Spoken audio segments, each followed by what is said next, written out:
Saudações a todos, meu nome é Heitor Del Céu, você está no canal dos Velhos Companheiros e nesse vídeo eu vou falar sobre positivismo. Aí a gente vai dar uma passeada sobre a história da filosofia positivista para entender mais ou menos do que se trata, o que raios é o positivismo, que é uma ideologia que contaminou muito o Brasil. Provavelmente acho que é a ideologia que mais estragou a política brasileira, foi a ideologia positivista.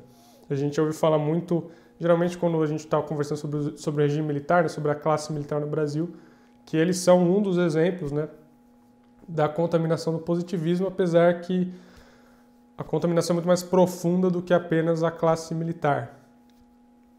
Nesse vídeo eu vou tentar falar mais sobre a parte filosófica, eu vou só dar uma pincelada na parte histórica. Para a parte histórica eu vou recomendar um vídeo do Instituto Borborema, que eles fizeram, eu não lembro agora o nome do palestrante, mas ele fez um vídeo muito bom, uma palestra muito boa no Instituto Borborema, onde ele explicou ali, de forma bem breve, a história do positivismo no Brasil, né, que começou lá com o Júlio Castilho, e depois como foi evoluindo, começou no castilismo e depois evoluiu até chegar no varguismo, no Getúlio Vargas, e até hoje é uma ideologia que contamina muito o Brasil.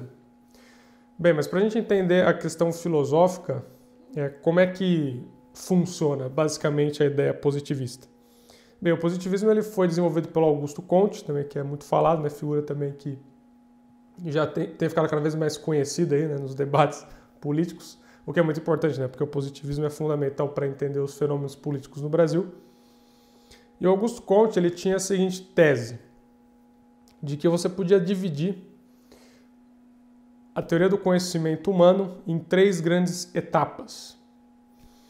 Que no primeiro momento da história humana, você tinha a religião como a unidade do conhecimento humano. Então, o que pautava o conhecimento humano era a ideia religiosa, a ideia do Deus transcendente, ou simplesmente as mitologias, né? Então, se você pegar os antigos povos, né, por exemplo, seja a Mesopotâmia ou o Egito, você vai ver lá que também existia toda aquela mitologia. Então, nesse caso, né, o Augusto Comte ele aceitava essas duas formas, né, seja as religiões como depois a gente passou a conhecer como o próprio cristianismo, ou seja, esses corpos mitológicos, cosmológicos que a gente via principalmente antes da vinda de Jesus Cristo. A segunda etapa, o segundo momento da história da humanidade para o Comte era a metafísica, né? Que é quando entrava ali a filosofia racional através dos gregos, Platão, Aristóteles, né? Os grandes clássicos gregos.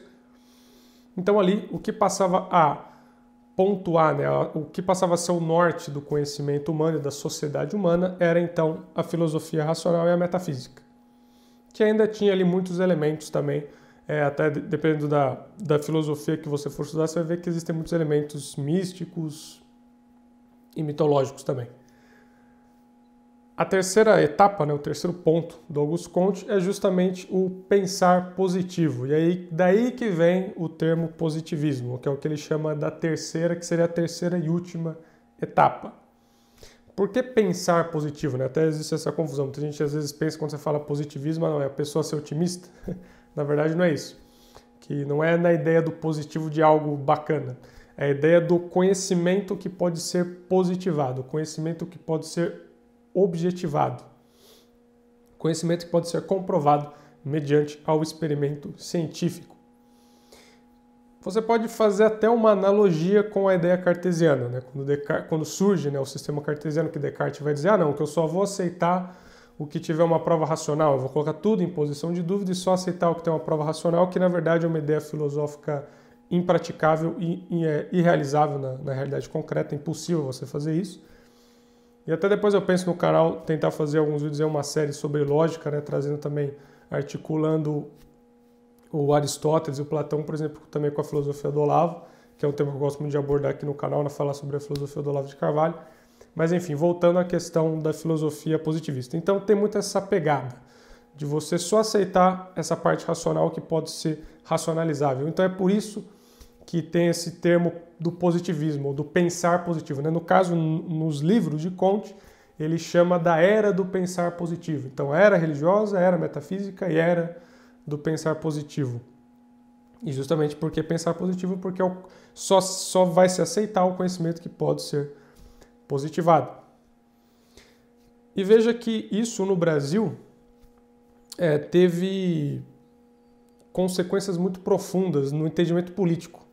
Porque aí como é que vai funcionar o positivismo na política, que é uma coisa, né, que também é importante a gente entender. Justamente no positivismo você cria essa ideia da elite técnica, da elite tecnocrata. Então você cria uma centralização muito forte no executivo e você praticamente, a ideia na verdade para o positivista, o ideal é que não exista um sistema de representação. Então a ideia justamente é tentar aniquilar completamente o legislativo, né? A Câmara, o Congresso.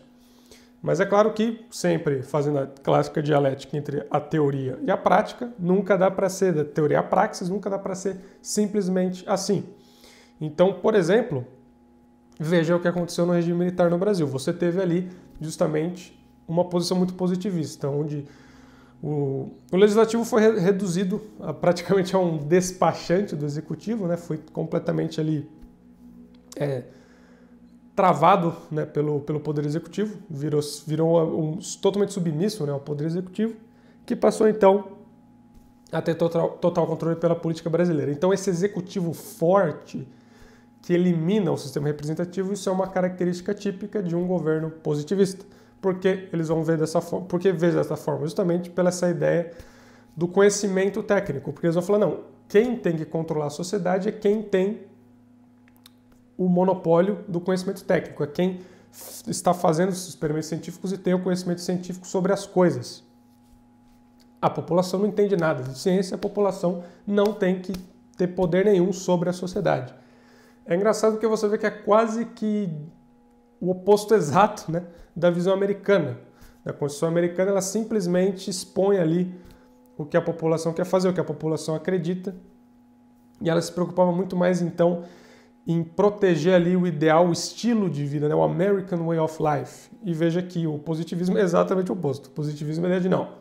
Nós vamos colocar os caras técnicos no poder e esses caras vão então querer, vão dizer para a sociedade o que tem que ser feito. O positivismo ele cria consequências em todas as esferas, né, da política, da sociedade. Então a gente vê isso no Brasil, seja a idolatria por diplomas, isso é uma característica positivista.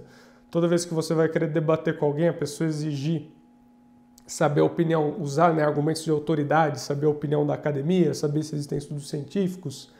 As leis, né, essa ideia de que tudo... Porque como a ideia do positivismo é que tudo tem que ser positivado, então você tem que criar lei para tudo. Então, no Brasil tem a lei lá do teor, da oleosidade do pastel, leis absurdas, né? Então você tem que regulamentar, não, lei do código de barra, que tal número pode, não pode, lei da caixa de leite, lei...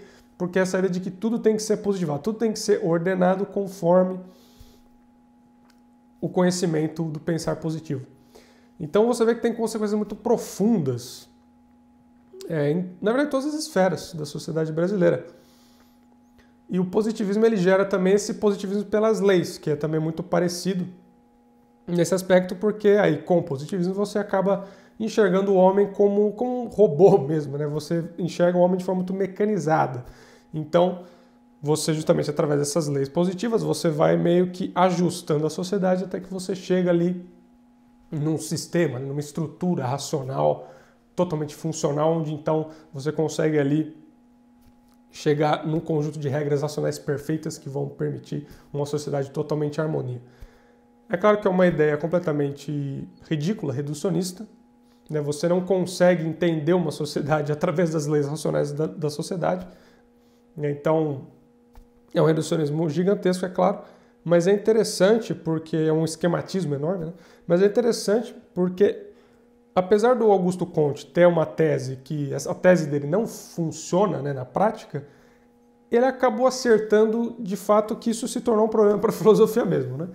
No sentido de que, realmente, na era moderna, você criou, sim, essa visão dos recortes e do esquematismo.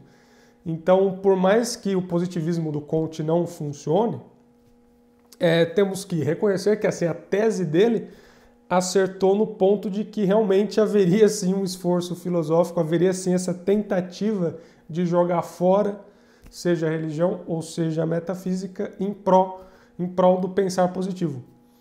Então, apesar de ser uma filosofia que não funciona, é interessante você estudar o Auguste Comte porque você te ajuda a diagnosticar o problema da sociedade moderna, que é justamente pensar que não é Auguste Comte, né? Então, veja que interessante essas coisas, né? Então, às vezes, mesmo quando você estuda uma filosofia que parece estar totalmente errada, você sempre consegue expandir sua visão, né? E consegue aplicar aquilo na realidade e vai falar, poxa, mas tudo bem, uma filosofia que não dá para seguir na prática, não é óbvio que não faz sentido, mas lendo Auguste Comte você aprende muito sobre a sociedade moderna, né? Você vê então ali esse messianismo da ciência que estava colocado no Auguste Comte, né? Que Auguste Comte já colocava.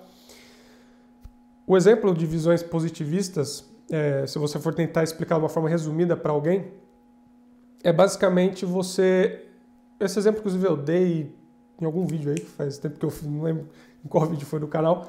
Você vê o mundo como um aquário. Eu acho que esse exemplo do aquário é perfeito para entender como opera a mente de um positivista, né? Então, porque nesse exemplo você consegue entender toda a ideia de ir ajustando as leis, de ir ajustando o homem para chegar nessa sociedade perfeita, que é estruturada por essa estrutura racional, por essas instituições racionais. Basicamente, imagina como se o mundo fosse um aquário, né, que eu comentei, e a ciência está mapeando esse aquário.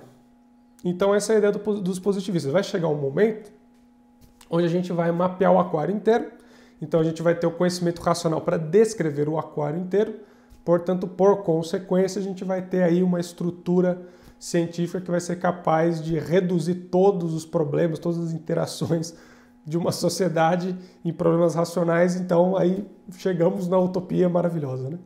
É claro que, novamente, é uma visão completamente desconectada da realidade concreta, coisa até que eu dei uma pincelada ali no vídeo do Red Dead Redemption, que eu fiz, né, aquele Platão Red Dead Redemption, onde eu comento, né, que essa visão racionalista, ela, na verdade, você está fazendo uma abstração do indivíduo concreto.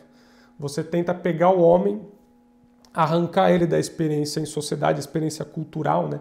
Você arranca ele da experiência culturalista e tenta explicar ele apenas através de esquemas racionais ou científicos, né, através de recortes, né?